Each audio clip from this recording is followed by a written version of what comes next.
Hello students, welcome to EduNation. In this lecture we are going to talk about electric power and heating effect of current. ये दो चीज़ के बारे में हम लोग बात करेंगे, हीटिंग इफेक्ट और इलेक्ट्रिक पावर के बारे में बात करेंगे। ये दो चीज़ के बारे में इस लेक्चर में बहुत अच्छे से बात करेंगे। ठीक है स्टूडेंट्स, तो आगे बढ़ते हैं और इस कॉन्सेप्ट को अच्छे से सीखते हैं। सबसे पहले लिखा गया है हीटिंग इफेक्ट ऑफ करंट। तो फर्स्ट हम लोग जान लेते हैं हीटिंग इफेक्ट करंट किसको कहता है। तो ध्यान से देखिए स्टूडेंट, अगर आपके पास कोई करंट है ना, इलेक्ट्रिक करंट अगर है तो ये इलेक्ट्रिक करंट दो टाइप के इफेक्ट शो करते हैं। Electric current shows two types of effect, है ना। एक ऐसा टाइप का इफेक्ट जिसको बोलते हैं physical effect of electric current, एक है फिजिकल इफेक्ट ऑफ करंट होता है, ठीक है, और एक होता है केमिकल इफेक्ट, केमिकल इफेक्ट होता है ऑफ करंट। ये दो टाइप के इफेक्ट होते हैं। फिजिकल इफेक्ट हम लोग किस किस इफेक्ट का बात करते हैं, तो फिजिकल इफेक्ट में दो तरह के इफेक्ट हमारे पास होता है। एक होता है heating effect of current, heating effect. दूसरा जो इफेक्ट उसका नाम है मैग्नेटिक इफेक्ट।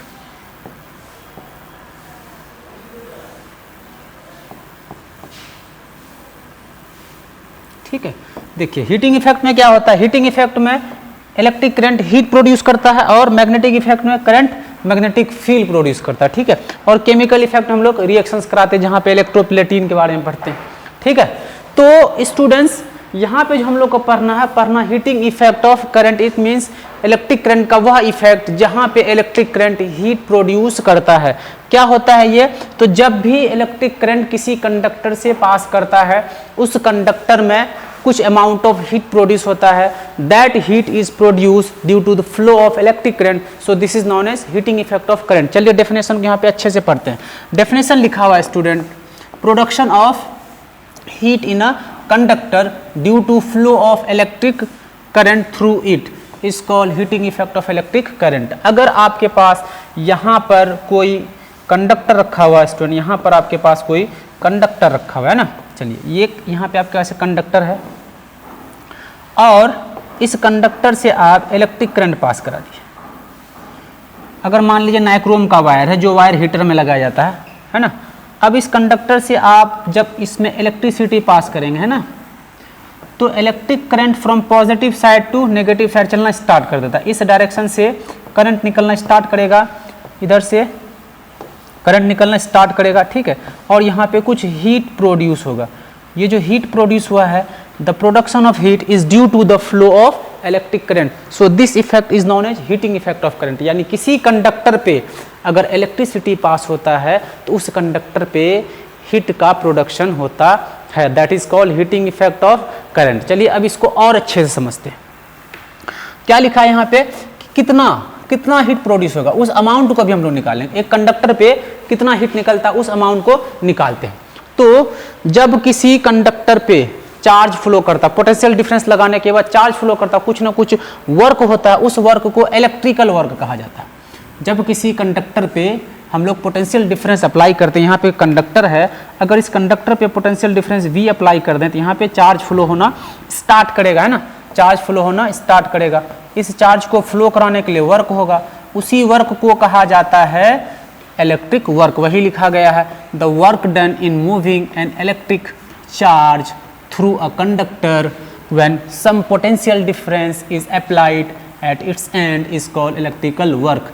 जब किसी कंडक्टर के दोनों एंड्स पे हम लोग पोटेंशियल डिफरेंस क्रिएट करते हैं तो उस कंडक्टर से चार्ज फ्लो होता है। चार्ज को फ्लो कराने में जितना अमाउंट वर्क करना पड़ता है, that work is called electrical work. चलिए सपोज कीजिए वर्क किसके बराबर होता है, सपोज कीजिए लेट W वर्क, कितना वर्क डन हुआ है, W work is done in moving a charge Q under potential difference V, है ना।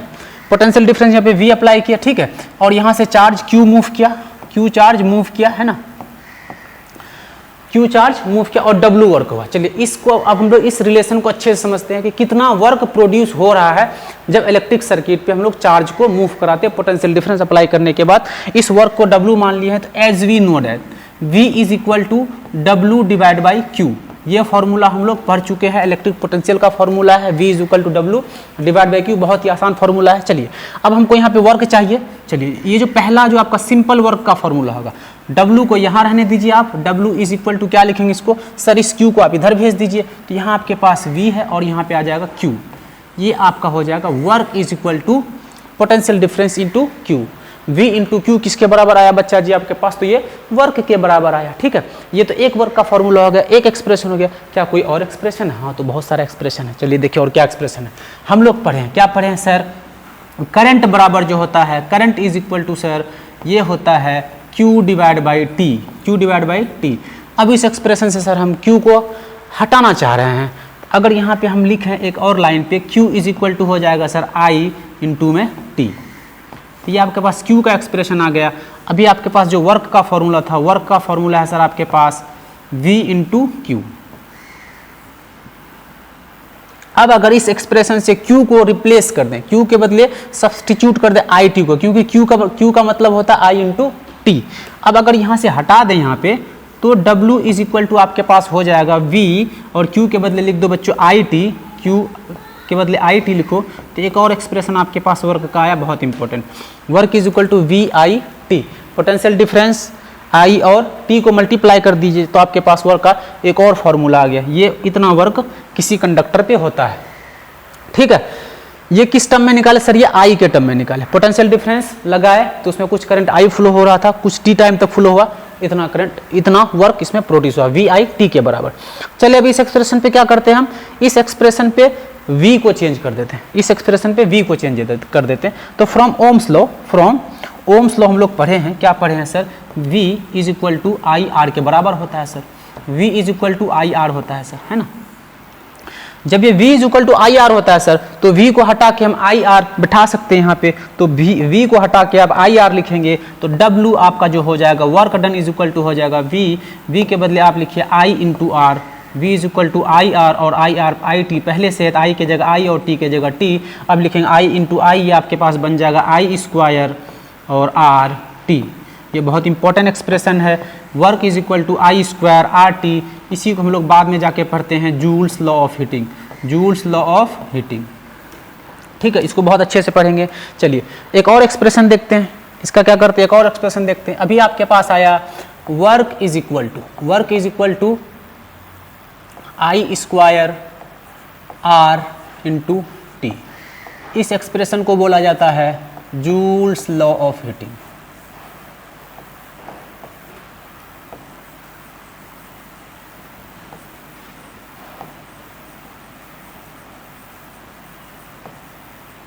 ठीक है, अब इस एक्सप्रेशन में आई को हम लोग रिप्लेस करेंगे। आई को क्या करते हैं, हटाते हैं। आई के बदले क्या लिखेंगे, तो कुछ वैल्यू लिखना पड़ेगा आई का। तो हम लोगों को पता है sir V is equal to I R होता है sir, V is equal to I R होता है। अगर यहाँ से हम लोग आई लिखें तो आई बन जाएगा बेटा जी, V के जगह V लिखिए, इस R को इधर भेज दीजिएगा, तो ये हो जाएगा V बाई आर। ये आपके पास आई का फॉर्मूला हो गया।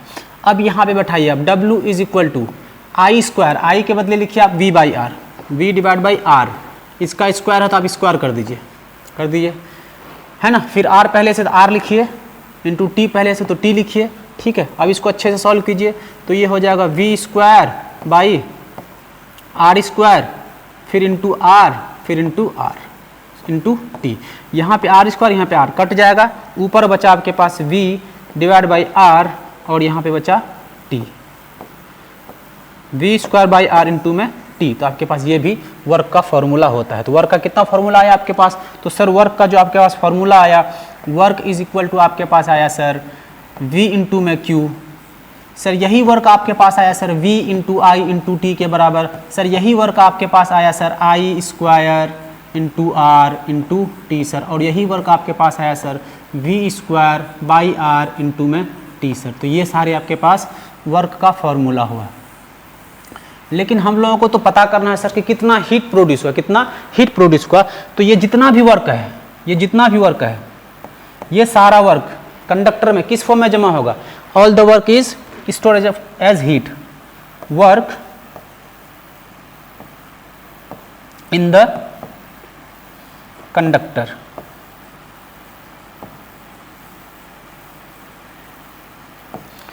stored as heat, तो वर्क हीट के फॉर्म में जमा हो जाएगा। ठीक है, तो इसका मतलब आपके पास जो वर्क बराबर आपका हो गया heat, work is equal to heat in the conductor, heat in the conductor. चलिए अब जहाँ जहाँ वर्क है वहाँ पे हम लोग हीट से रिप्लेस कर देंगे। तो वर्क का फॉर्मूला था, वर्क के बदले लिखेंगे हीट इज इक्वल टू किसके बराबर हो जाएगा सर, तो ये हो जाएगा सर वी क्यू के बराबर। यही हीट आपका हो जाएगा सर वी आई टी के बराबर। यही हीट आपका हो जाएगा sir I square R T के बराबर। और यही हीट आपके पास हो जाएगा sir V square by R into में टी के बराबर। So this is the amount of heat that is produce in a conductor. या तो इतना हीट होगा इतना हीट होगा, सारे के सारे हीट बराबर है। This is the amount of heat. ये क्या, amount of heat, amount of heat produced, इतना हीट प्रोड्यूस होता है किसके बराबर, V Q, V I T, I square R T, V और ये V square by R T. तो this is the amount of heat produce in a conductor. समझ गए यहाँ तक, ये बहुत क्लियर है। It's okay student. चलिए नेक्स्ट स्लाइड पे देखें क्या लिखा, जूल्स लॉ ऑफ हीटिंग। ये बहुत इंपॉर्टेंट है, ये बहुत इंपॉर्टेंट है। जूल्स लॉ ऑफ हीटिंग क्या कह रहा था, ये 3 स्टेटमेंट दिया। जूल्स क्या क्या 3 स्टेटमेंट दिया। पहला स्टेटमेंट दिया कि किसी कंडक्टर पे जो हीट प्रोड्यूस होता है according to Joule's law of heating, वो ये कहा कि किसी कंडक्टर पे जो हीट प्रोड्यूस होता है, heat produced in a conductor is, पहला बात, is directly proportional to the square of the current. क्या कहा, हीट जो प्रोड्यूस होता है किसी कंडक्टर पे जो क्या कर रहा है, करंट फ्लो कर रहा है। ये कंडक्टर है, इस कंडक्टर पे मान ली यहाँ पे आप पोटेंशियल डिफरेंस अप्लाई कर दिए, यहाँ पे करंट आई फ्लो कर रहा है, तो हीट जो होता है वो directly proportional to the square of the current ये होता है। इसका मतलब ये कहा कि जो हीट होता है सर आपका, हीट वो होता है डायरेक्टली प्रोपोर्शनल, ये प्रोपोर्शनल का साइन है और किसके स्क्वायर के बराबर होता है, करंट के स्क्वायर के बराबर। इसका मतलब अगर आप सर करंट को 2 टाइम्स करेंगे तो हीट का जो वैल्यू है वो 4 टाइम्स बढ़ जाएगा। ठीक है, अगर मान लीजिए आपका हीट पहले से 2 जूल है, करंट को 2 टाइम्स कर दिए तो अब 2 टाइम्स किए तो 4 यानी 8 टाइम्स आपका क्या हो जाएगा, हीट प्रोड्यूस हो जाएगा। यही कह रहा है हीट का जो प्रोडक्शन होता है वो directly proportional to the square of the current होता है। जितना ज़्यादा करंट के वैल्यू बढ़ाएंगे उसके स्क्वायर में आपका हीट बढ़ेगा। अगर 2 करेंगे तो हीट का वैल्यू 9 टाइम्स हो जाएगा, है ना। 3 टाइम्स अगर करंट को बढ़ाएंगे तो आपका जो हीट है वो हो जाएगा 9 टाइम्स। चलिए यहाँ तक। अगला क्या है, दूसरा जो लॉ दिया वो क्या कहा कि heat produce in a conductor is directly proportional to the resistance of the wire, यानी resistance of the wire, wire का जितना रेसिस्टेंस होगा हीट प्रोड्यूस उतना ज़्यादा होगा।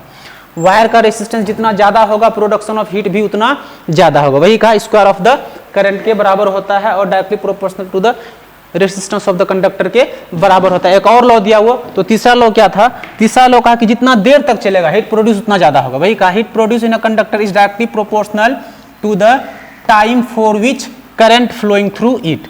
इट मीन्स जो हीट प्रोड्यूस होता है वो directly proportional to the time होता है। इसका मतलब अगर 5 मिनट, एक सर्किट में 5 मिनट के लिए करंट चला रहे हैं, एक सर्किट में 10 मिनट के लिए चला रहे हैं, तो जहां 10 मिनट के चलाएंगे वहां पे हीट प्रोड्यूस ज़्यादा होगा। अब अगर इस तीनों इक्वेशन को हम लोग कंबाइन करेंगे तो ये मिलेगा heat is directly proportional to I square R T. ठीक है, इस साइन ऑफ प्रोपोर्शनलिटी को, साइन ऑफ प्रोपोर्शन को हटाने के लिए हम लोग कांस्टेंट डालते हैं, यहाँ पे कांस्टेंट के डाल दिए, के डाल दिए, के आई स्क्वायर आर टी। ये होता है हीट का फॉर्मूला। अब इस के का वैल्यू अगर हम लोग 1 ले लें, के इज इक्वल टू 1, तो हीट का जो प्रोडक्शन होगा आपके पास, हीट इज इक्वल टू वो हो जाएगा आई स्क्वायर आर टी। यही है joules law of heating. Joule's law of heating यही कहता है कि जो हीट प्रोड्यूस होता है वो करंट के स्क्वायर के डायरेक्टली प्रोपोर्शनल होता है, रेजिस्टेंस के डायरेक्टली प्रोपोर्शनल होता है और टाइम के डायरेक्टली प्रोपोर्शनल होता है। हीट का अमाउंट ये सब चीज़ पे डिपेंड करता है। तो बहुत क्लियर है यहाँ तक, बहुत क्लियर है। तो आगे बढ़िए, आगे लिखा इलेक्ट्रिक पावर, आगे लिखा इलेक्ट्रिक पावर। तो सबसे पहले हम लोग पावर को समझते हैं, उसके बाद इलेक्ट्रिक पावर को समझेंगे। पावर का मतलब होता है कि एक ऑब्जेक्ट या कोई बॉडी 1 सेकंड में कितना जूल वर्क करना पड़ रहा है, यूनिट टाइम पे कितना वर्क करता है, उसी को कहा था पावर। तो power of an object is defined as work done by the object in unit time, work done by the object in unit time. यानी पावर जो होगा आपका, power is equal to work divide by time, work divide by time. ये आपका होता है power किसी object का। मतलब एक ऑब्जेक्ट एक सेकंड पे कितना वर्क कर रहा है। अगर इस पावर को हम लोग P से रिप्रेजेंट कर दें, वर्क को W से कर दें और टाइम को T से कर दें, ठीक है। अब जब भी किसी चीज़ के नीचे टाइम हो जाता है उसका रेट निकल जाता है, तो ये वर्क करने का रेट है। तो इसको लिख सकते हैं, पावर क्या है, पावर जो है वो है rate of doing work, rate of doing work, यानी कोई भी ऑब्जेक्ट एक सेकंड में कितना वर्क कर रहा है वही उसका पावर हो जाएगा, ठीक है। तो वही लिखा गया है, it is also defined as the rate of doing work, work करने का जो पावर उसका रेट है, एक सेकंड में कितना वर्क कर रहा है, कितना जूल वर्क कर रहा है, that is power of the object. अब बात आता है इसका यूनिट को होता है, पावर का यूनिट क्या होता है सर। अगर यूनिट का बात कीजिएगा आप तो ये यूनिट है पावर का और ये होता है वाट। इसको याद रख लेना, इस वाट को हम लोग W से रिप्रेजेंट करेंगे। अगर कोई ऑब्जेक्ट का पावर 5 वाट होगा तो उसको 5 के बाद W लिख देंगे, जैसे यहाँ पे लिखे 5 वाट। किसी का मान लिया 220 वाट है तो ऐसे लिखूँ 220 वाट। इस तरह से वाट रिप्रेजेंट करते हैं W से। तो यहाँ तक पावर क्लियर है। अब आ जाइए इलेक्ट्रिकल पावर किसको बोलेंगे, इलेक्ट्रिकल पावर किसको बोलेंगे। इलेक्ट्रिकल पावर का मतलब ये होता है कि कोई भी ऑब्जेक्ट एक सेकंड में कितना इलेक्ट्रिकल एनर्जी को यूज कर रहा है ना। वही लिखा है, electrical power of an object is defined as the amount of electric energy consumed by the object in per unit time, ठीक है। तो अगर हम लोग लिखें इलेक्ट्रिकल पावर, इलेक्ट्रिकल पावर को चलिए पावर लिख दिए, power is equal to electrical work, electrical work और डिवाइड बाई टाइम, ये लिख दिए। अब आपको पता है कि इलेक्ट्रिक वर्क जो हम लोग लिखे थे अभी, इलेक्ट्रिक वर्क जो अभी आपके पास लिख के दिए थे हम, ये वर्क होता था VQ, यही वर्क होता था VIT, यही वर्क होता था I स्क्वायर R इंटू में T, और यही वर्क होता था sir V square by R into में T, ठीक है। ये सब वर्क का फॉर्मूला, अगर हम पावर का फॉर्मूला लिखें इलेक्ट्रिकल पावर का, power is equal to work by time, work by time. अगर हम लोग VIT लिखें, VIT ये आपके पास वर्क हुआ, डिवाइड बाई टाइम करेंगे तो टाइम टाइम खत्म, तो यहाँ से पावर का फॉर्मूला आपके पास आया सर, ये पावर आ गया आपके पास VI के बराबर। पावर किसके बराबर आया, VI के बराबर। अगर दूसरा फॉर्मूला लिखें, दूसरा अगर वर्क का दूसरा फॉर्म ले, अगर वर्क का ये वाला फॉर्म ले लें, I स्क्वायर RT ले लें, तो ये हो जाएगा I square RT divide by T। तो टी खत्म, यहाँ से जो पावर का फॉर्मूला आ रहा है sir, power is equal to I square R, ये दूसरा फॉर्म हो गया पावर का, ठीक है। एक और पढ़े हैं V स्क्वायर वाला, तो power is equal to work by time, तो वर्क आपके पास है V square by R into में T और डिवाइड बाई T करेंगे तो टी खत्म, ये पावर का फॉर्मूला आया V स्क्वायर बाई R। तो ये तीन फॉर्मूला आपके पास इलेक्ट्रिक पावर का आ गया। क्या क्या पावर का फॉर्मूला आया सर, इलेक्ट्रिकल पावर जो आपके पास आया, इलेक्ट्रिक पावर, ये किसके किसके बराबर आया, तो ये आया सर आपके पास सबसे पहले VI पहला फॉर्मूला, यही इक्वल टू है I स्क्वायर R के बराबर, और यही इक्वल है V स्क्वायर बाई R के बराबर। तो ये तीन फॉर्मूला पावर का, तीन फॉर्मूला वर्क का, यहां तक आपको याद रखना। अब किसी ऑब्जेक्ट का पावर हम लोग 1 वाट कब बोलेंगे, इलेक्ट्रिसिटी में अगर कोई बल्ब का पावर 1 वाट है तो इसका क्या मतलब हो रहा है, इसका मतलब आप समझिए। यहाँ पे क्या लिखा है, 1 वाट, 1 वाट लिखा, power of an object is set to 1 watt if 1 joule of work is done by the object in 1 second. अगर कोई भी ऑब्जेक्ट 1 सेकंड में 1 जूल वर्क कर रहा है, उसके पावर को क्या बोलेंगे हम लोग, 1 वाट बोलेंगे। देखिए 1 वाट अगर हम लोग लिख रहे हैं, यहाँ पे लिखे 1 वाट, वाट बराबर होता है जूल, ऊपर में जू वर्क होता है, वर्क के बदले क्या लिखना पड़ेगा 1 जूल, और नीचे क्या लिखना पड़ेगा 1 सेकंड लिखना पड़ेगा। तो क्या है आपके पास 1 watt is equal to 1 joule per second. अगर कोई ऑब्जेक्ट 1 सेकंड में 1 जूल काम कर रहा है, उस ऑब्जेक्ट का पावर कितना हो जाएगा, 1 वाट हो जाएगा, ठीक है। अगर कोई ऑब्जेक्ट यहां से इसको फोर्स लगा दिया है ना, इधर ये डिस्प्लेस हो रहा है, अगर 1 सेकंड में 1 सेकंड पे इस ऑब्जेक्ट पे 1 जूल अगर वर्क हो गया, 1 जूल अगर वर्क हो गया, तो जो आदमी यहाँ पे धक्का लगा रहा था, जो आदमी इस पे धक्का लगा रहा था, इसका पावर कितना हो जाएगा, ये हो जाएगा सर 1 वाट।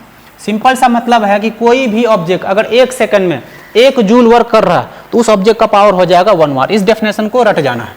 अब बात आता है कि सर इलेक्ट्रिकल पावर 1 वाट कब होगा, इलेक्ट्रिकल पावर 1 वाट कब होगा। देखिए ध्यान से, तो हम लोग फॉर्मूले पे आपको लेके चलते हैं। पावर का फॉर्मूला बताएं, पावर का फॉर्मूला बताएं, power is equal to V I, power का फॉर्मूला वी आई। देखिए ध्यान से, अगर हम लोग ले लें यहाँ पावर की जगह 1 वाट ले लें, क्या ले लें 1 वाट, तो इधर भी हमको 1 बनाना पड़ेगा, इधर भी बनाना पड़ेगा 1, तो पोटेंशियल डिफरेंस भी 1 वोल्ट लेना पड़ेगा और करंट भी 1 एम्पेयर लेना पड़ेगा। ठीक है, देखिए ध्यान से, इसका मतलब 1 वाट का मतलब क्या हुआ, 1 वाट का मतलब हुआ sir 1 volt ampere, 1 volt ampere. इसका मतलब ये हुआ, यहाँ पे मान लीजिए आपके पास बैटरी लगा हुआ है, यहाँ पे कोई सर्किट लगा, इस सर्किट पे कोई रेजिस्टेंस आप लगा दिया। सपोज कीजिए यहाँ पे जैसे आप पोटेंशियल डिफरेंस 1 वोल्ट अप्लाई किए, पोटेंशियल डिफरेंस 1 वोल्ट अप्लाई किए, ये सर्किट कुछ ना कुछ करंट ड्रॉ करेगा।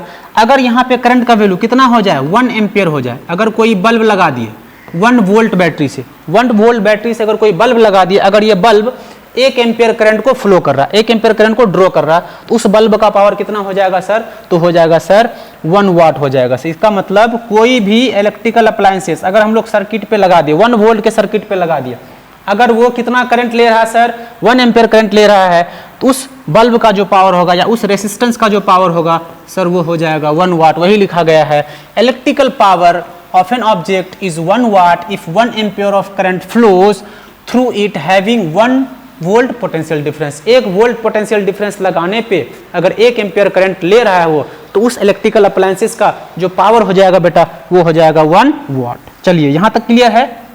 अब है 1 किलोवाट क्या है, 1 किलोवाट आवर क्या है सर, देखिए ध्यान से, 1 किलोवाट आवर ये एनर्जी है, क्या है ये, आप पावर मत समझिएगा, ये एनर्जी है, ये एनर्जी कंफ्यूजन वाला टर्म है, ये एनर्जी है ये।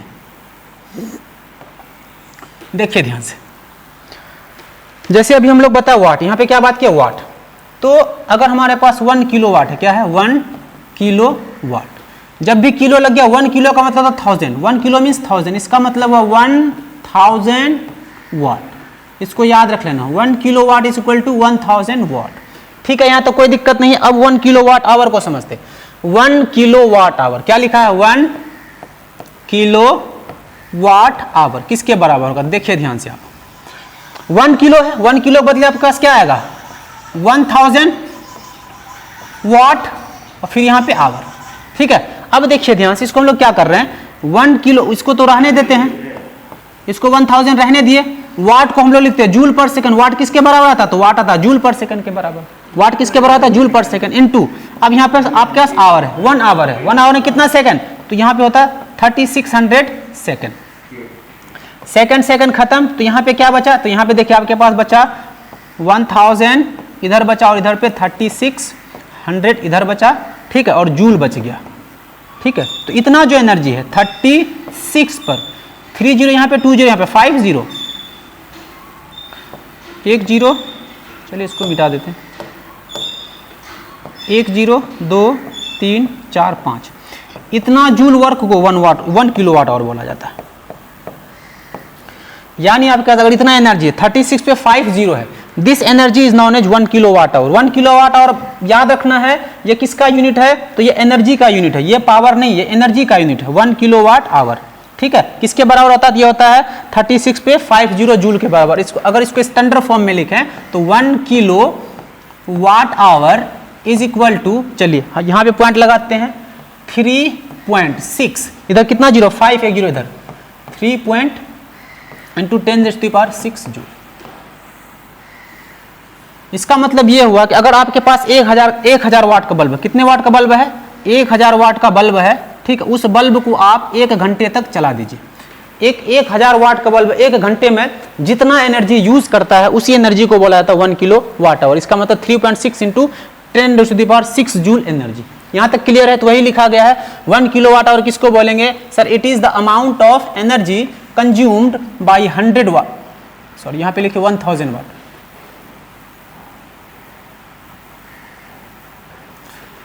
1000 watt electric appliance in 1 hour. 1 घंटे में 1000 वाट का बल्ब जितना एनर्जी यूज करेगा उस एनर्जी को क्या बोला जाता है, तो उसको बोला जाता है 1 किलो वाट आवर एनर्जी। ठीक है, यहाँ तक कोई डाउट नहीं आना चाहिए। चलिए एक न्यूमेरिकल इस पे कर लेते हैं। न्यूमेरिकल क्या है, what will be the current drawn by an electric bulb of 40 watt when connected to a source of इतना वोल्ट। आपके पास पावर दिया है, पावर दिया आपके पास 40 वाट, पावर दिया 40 वाट, पोटेंशियल दिया है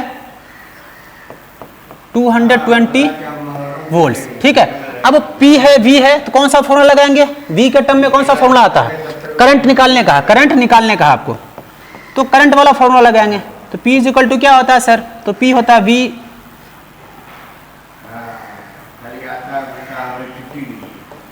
ये होता है I स्क्वायर V, सॉरी इसका फॉर्मूला होता है VI, पावर का फॉर्मूला होता है VI, क्योंकि यहाँ पे I और V है, तो ये वाला फॉर्मूला लगा देंगे। अब अगर ये वाला फॉर्मूला लगा आप डाटा बैठाइए सर, पावर कितना आपके पास? तो पावर आपके पास है 40 वाट, पावर है आपके पास 40 watt is equal to V आपको पता है 220 वोल्ट्स इंटू I नहीं पता, I के जगह I लिखिए। चलिए सॉल्व कीजिएगा इसको, तो ये हो जाएगा 40, इस 220 किधर भेजिए 220 और इधर बच जाएगा I, ठीक है। इसको काटिए यहाँ पे, तो ये आपके पास I जो आएगा ये आएगा 4 डिवाइड बाई इतना एम्पियर। इसको और भी आप सिंपल फॉर्म में कर सकते, कैसे कर सकते? ये आ जाएगा 4/22 काटेंगे तो 4 और नीचे आएगा 11, इतना एम्पियर करंट आपके पास आ जाएगा, ठीक है। तो न्यूमेरिकल वाला पार्ट इसका हम लोग अगले लेक्चर में लेके आएंगे, ठीक है। तब तक पढ़ते रहिए, थैंक यू वेरी मच।